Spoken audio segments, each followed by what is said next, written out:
Tras la renuncia de Cámpora el 20 de julio de 1973, el gobierno quedó en manos de Raúl Lastiri.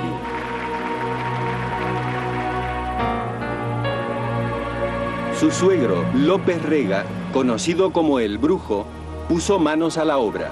Ministro de Bienestar Social, orquestó desde los despachos oficiales la AAA, una organización terrorista lanzada para acabar con la llamada infiltración marxista. El 23 de septiembre, la fórmula Perón-Perón se impuso con casi el 62% de los votos contra la fórmula radical Balbín de la Rúa, que obtuvo poco menos del 25%. Perón era presidente por tercera vez, con un caudal electoral superior al de 1951. Pero un cuarto de siglo después, el país no era el mismo.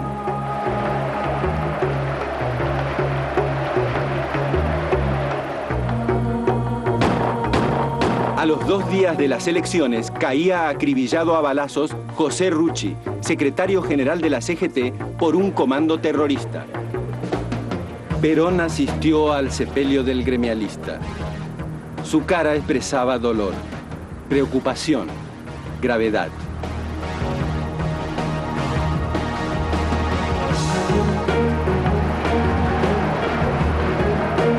El 12 de octubre, Perón e Isabelita asumieron el gobierno y se abrió una nueva esperanza. Pero había quienes estaban dispuestos a desafiar a todo y a todos. El 19 de enero de 1974, el ERP atacó el cuartel de Azul. Por la televisión, un Perón vestido de militar condenó el atentado. Videgain, gobernador de la provincia de Buenos Aires y cercano a la tendencia revolucionaria, fue relevado y sustituido por el vicegobernador Calabró, más afín a la ortodoxia peronista. El Congreso fue convocado para reformar el Código Penal e introducir penas más duras contra la guerrilla. 6 diputados de la tendencia revolucionaria se negaron a votar las nuevas leyes. Perón se reunió con ellos y los llamó al orden. Los 6 renunciaron. El crimen cualquiera es el móvil que lo provoca. En febrero, el pueblo de Córdoba se enteró estupefacto de que el gobernador Obregón Cano y el vicegobernador, el sindicalista Atilio López, representantes del peronismo combativo, fueron derrocados por el jefe de policía de la provincia, Antonio Navarro, afín al lópez-reguismo.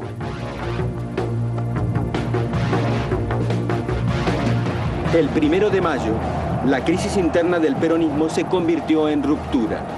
Desde el histórico balcón de la Casa Rosada, tradicional tribuna del peronismo, Perón condenó a los montoneros. Pese a estos estúpidos que gritan, que han visto caer a sus dirigentes asesinados sin que haya todavía sonado el escarmiento. Los montoneros abandonaron la plaza, emprendían un camino sin retorno. Mientras Perón, enfermo, sentía el destino llamando a su puerta. El 12 de junio, una fatal premonición recorrió el cuerpo del país cuando se lo oyó decir: Yo llevo en mis oídos la más maravillosa música que para mí es la palabra del pueblo argentino. Fue su último discurso y su última aparición en público. Fue su despedida.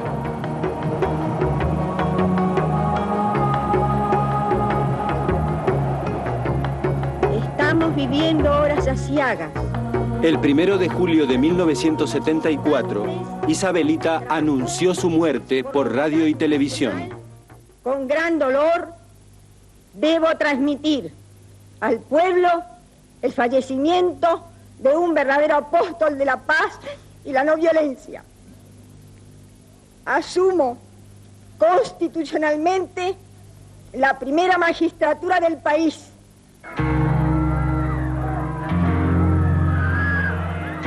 El 4 de julio, su sepelio multitudinario fue el cierre de un capítulo crucial de la historia argentina. Balbín, conmovedor y conmovido, despidió los restos. Este viejo adversario despide a un amigo. María Estela Martínez de Perón asumió la presidencia. Todos empezaron a comentar un hecho curioso. Cuando Isabelita hablaba, a sus espaldas, López Rega movía los labios.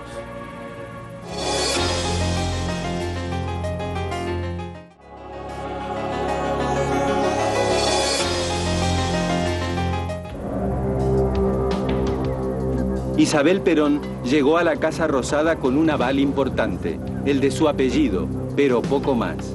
Y la situación del país era apremiante.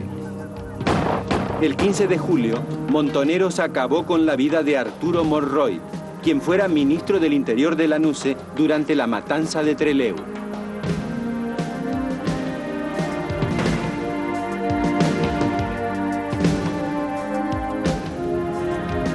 El mes terminó con la muerte del diputado Rodolfo Ortega Peña, del peronismo combativo, asesinado por la AAA. Y siguieron más muertes a manos de las organizaciones guerrilleras. La de los militares Larrabure, Jorge Cáceres Monier, Humberto Viola. Los asesinatos de Atilio López, Silvio Frondizi, a manos de la AAA.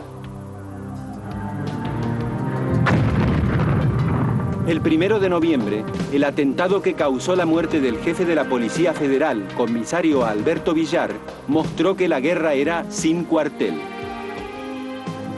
En el verano de 1975, el ejército inició el operativo Independencia para sofocar un levantamiento guerrillero en Tucumán. Pocos imaginaron que, para las Fuerzas Armadas, sería un ensayo de la política represiva que impondrían al año siguiente. El 10 de mayo, la AAA amenazó de muerte a Nacha Guevara, Pepe Soriano, Héctor Alterio, Sergio Renán. Horacio Guaraní se salvó de un atentado con bomba. El miedo estaba en las calles. Firmenich, dirigente montonero, anunció la liberación de los Born tras el cobro de un rescate multimillonario. Pero el país hacía otras cuentas.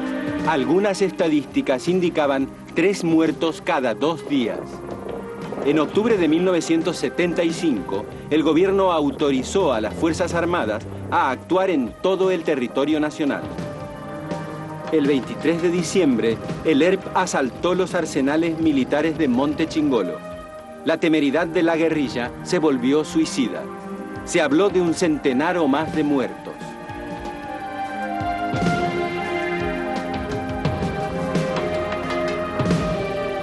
Celestino Rodrigo, ministro de Economía, había lanzado a mediados de 1975 un drástico shock económico, una devaluación del 100% y un aumento de tarifas y combustibles similar o superior. Dentro del mismo gobierno se acentuaron las grietas. Otero, ministro de Trabajo y hombre de las 62 organizaciones sindicales, se opuso al Rodrigazo. Isabelita lo obligó a renunciar. La CGT respondió con una huelga general de 48 horas. Por primera vez, la Central de Trabajadores se enfrentaba a un gobierno peronista. Isabelita cedió. López Rega, convertido en embajador itinerante, fue alejado del poder y Rodrigo renunció. Una inflación galopante diezmó el bolsillo de los argentinos. Era la debacle. Isabelita pidió licencia para descansar y el gobierno fue asumido por Ítalo Luder, presidente del Senado. Su veteranía llegaba tarde. Isabelita volvió a la Casa de Gobierno, pero por poco. El 24 de marzo de 1976, los militares dieron el golpe. Isabel Perón fue sacada en helicóptero de la Casa Rosada y recluida en el Mesidor. La Junta de Comandantes sentó al teniente general Jorge Rafael Videla en el sillón de Rivadavia.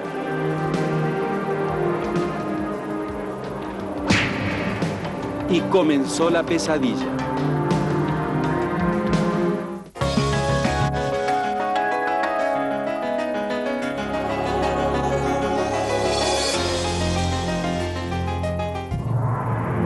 El 24 de marzo de 1976, a las 3:10 de la madrugada, los militares se hicieron con el poder.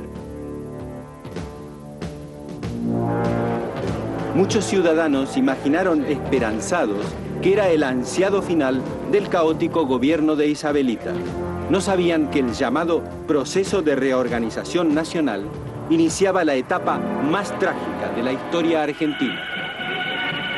El país se convirtió en un infranqueable cuartel. Comunicado número 1 de la Junta Militar.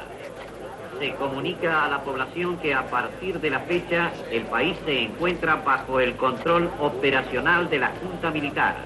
Inicialmente iba a ser un combate contra la subversión.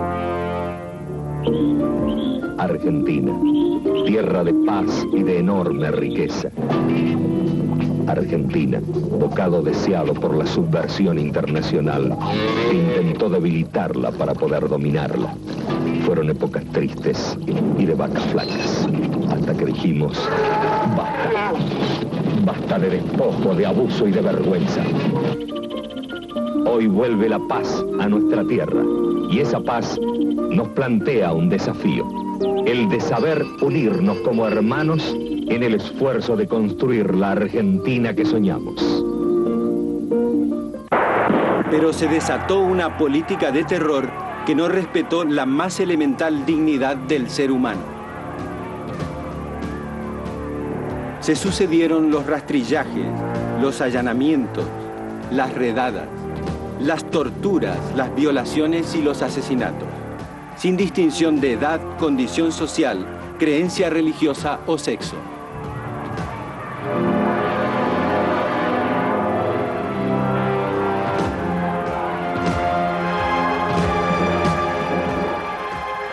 Unos 340 centros de detención clandestinos, Escuela de Mecánica de la Armada, el Olimpo, Pozo de Banfield, Pozo de Quilmes, La Cacha, La Perla, el Vesubio, fueron la infraestructura de una de las técnicas de represión más perversas, la del secuestro-desaparición. Reducida la justicia a una formalidad, entrar en estos chupaderos, como en el infierno de Dante, era dejar afuera toda esperanza. No se salvaron ni ancianos, ni adolescentes, ni chicos recién nacidos. Según testimonios o denuncias de militares arrepentidos, muchos detenidos desaparecidos, aún con vida, fueron arrojados desde aviones militares a las aguas del Río de la Plata o el Atlántico. No faltaron voces de protesta, como la de María Elena Walsh, quien en agosto de 1977 publicó en el suplemento cultural de Clarín su famosa nota Desventuras en el país jardín de infantes.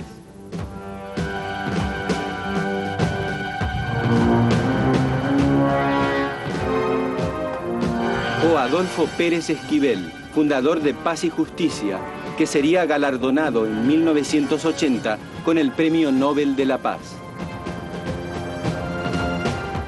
Las rondas de las madres de Plaza de Mayo en busca de sus hijos desaparecidos alertaron al mundo sobre lo que sucedía en la Argentina.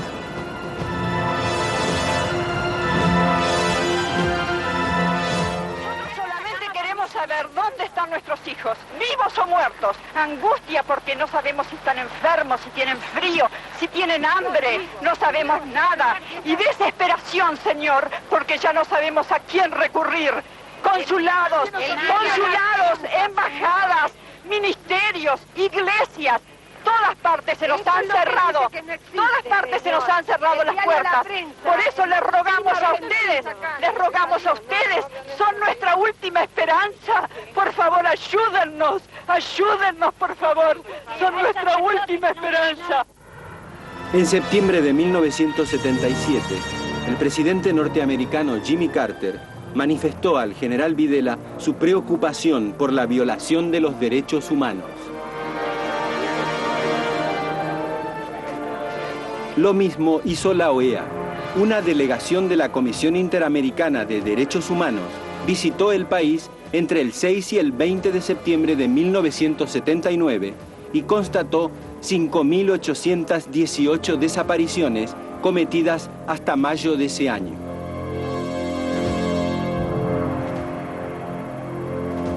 Asesinatos de personas insospechadas de cualquier contacto con la guerrilla y aún funcionarios del propio gobierno militar, como el embajador Héctor Hidalgo Solá o la diplomática Elena Holmberg, difundirían por el mundo rostros y nombres que aún inquietan. Camps, Suárez Mason, Astiz, Macera.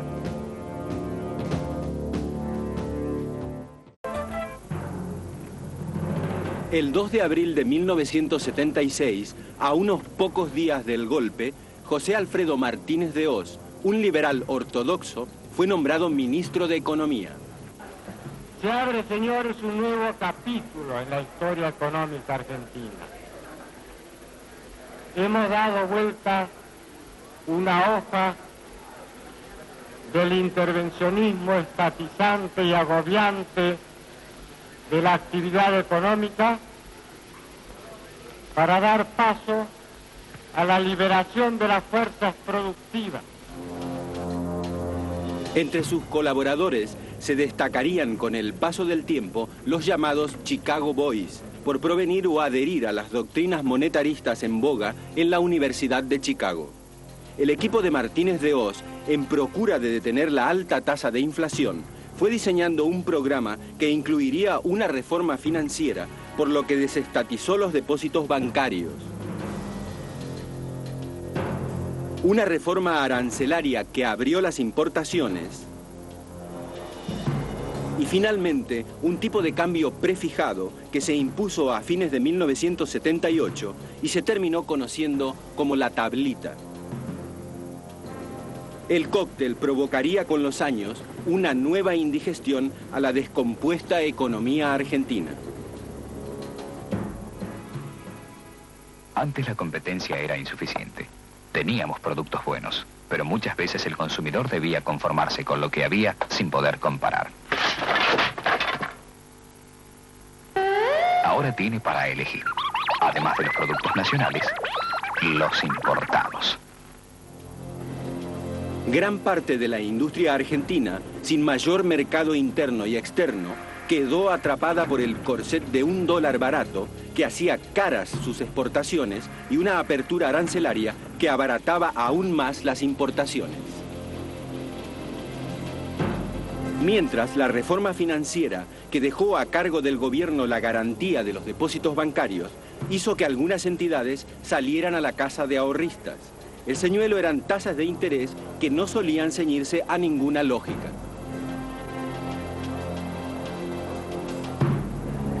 La posterior caída de alguno de estos bancos hizo que el gobierno tuviera que salir a pagar los depósitos, lo cual provocó una fuerte emisión de dinero, justamente lo contrario de lo que postulaban en Chicago. Fueron los años en la que la llamada bicicleta financiera se convirtió en un deporte nacional. La indexación lo ajustaba todo según la inflación del mes anterior. Los turistas argentinos se engolosinaron con los viajes al exterior y las compras en Miami, Nueva York o donde fuera. Este periodo quedó en la memoria popular como los años de la plata dulce o el DM2, como bromeó una vez, con singular puntería y elocuencia, Tato Bores.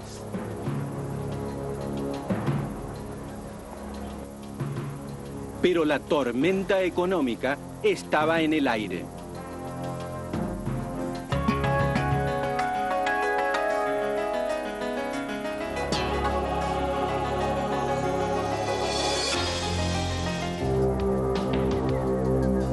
Hacia fines de 1978, en el contexto de una sociedad militarizada, el pleito con Chile por la zona del Canal de Beagle estuvo a punto de desatar una guerra. La evitó una oportuna mediación del Papa. Un laudo británico que favoreció a Chile puso en pie de guerra a los militares, en especial a la Marina. Videla y Pinochet se encontraron en octubre de 1978 en el Plumerillo, pero a un lado y otro de la cordillera se agolpaban las tropas y los pertrechos. Massera, el jefe de la Armada, anunció: la flota de mar está pronta para cumplir su deber.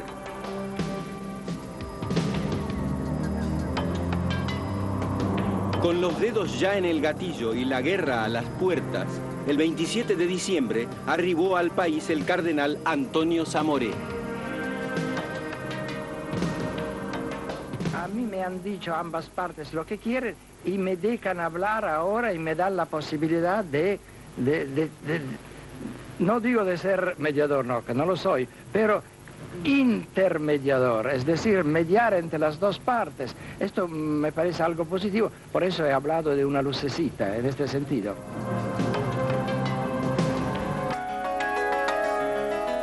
Una vez recuperada la democracia, en la siguiente década, la Comisión Nacional sobre la Desaparición de Personas constataría 8.960 desapariciones. Otros organismos de derechos humanos hablarían de 30.000. En nombre de la seguridad nacional, miles y miles de seres humanos, generalmente jóvenes y hasta adolescentes, pasaron a integrar una categoría tétrica y fantasmal, la de los desaparecidos. Palabra, triste privilegio argentino, que hoy se escribe en castellano en toda la prensa del mundo. Aquí le vamos a entregar, señor presidente. Para el pueblo argentino, el balance no serían las cifras, sino un básico deseo.